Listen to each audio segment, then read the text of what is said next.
Pasukan Ukraina menderita kekalahan di wilayah Grinikovka, arah Kharkiv.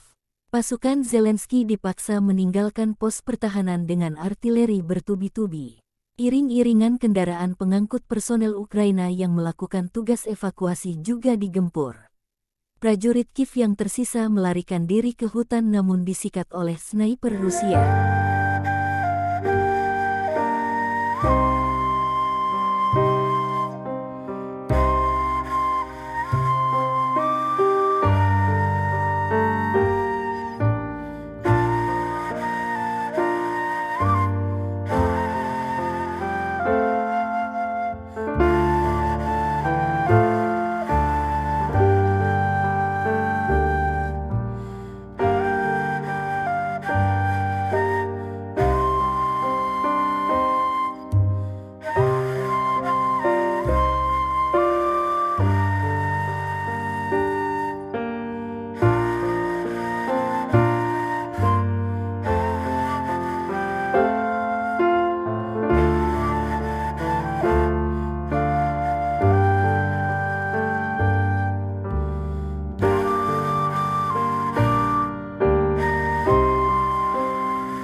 Juru bicara Kemenhan Rusia Letnan Jenderal Igor Konashenkov pertanggal 11 Februari melansir secara total, 384 jet tempur, 207 helikopter, 3.088 kendaraan udara tak berawak angkatan bersenjata Ukraina dihancurkan.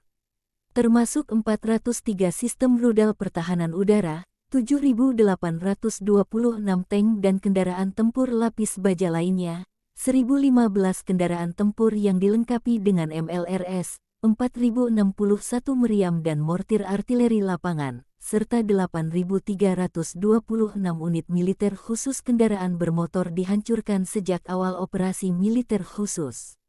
Dari kubu Kiev, Kemenhan Ukraina melansir sebanyak 1.140 prajurit Rusia dinetralkan dalam 24 jam terakhir. Secara total prajurit Rusia sudah kehilangan 136.880 prajurit, termasuk 9 tank, 3 kendaraan pengangkut personel dan 19 unit artileri.